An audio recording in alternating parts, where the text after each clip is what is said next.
Isa po magandang hapon. Ano ba? Diba? Isa po magandang hapon. Ulit. Magandang umaga. Isa po magandang hapon sa inyo lahat. Nandito po tayo ngayon sa Las Piñas. Nandito po si Mr. Reggie. Para iulit sa amin kung anong nangyayari po sa Las Piñas at kung bakit traffic. Ang nangyari po sa Las Piñas, marami patay. Nagkagulo-gulo dahil sa daloy na sabi ko. Sa tingin nyo po ba, ano pong bilang isang mamamayan ng Las Piñas, ano pong pwede nyo may tulong para mawala yung traffic, mawala yung mga kolorong dito sa atin? Ang may tutulong ba dapat po sa end, tanggalin yung mga prangkisa. Para mahinto yung ano, para mapadaloy yung laging traffic.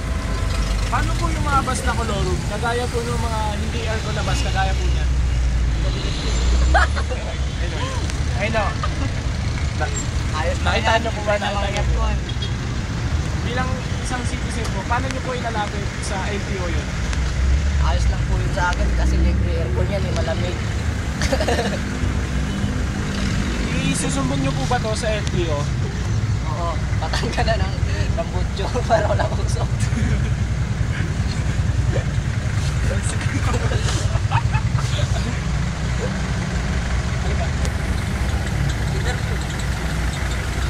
Ito po ulit si Mr.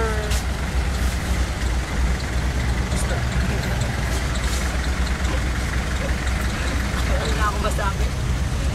Ate ko po si MC Ta Nagulan, Las Piñas.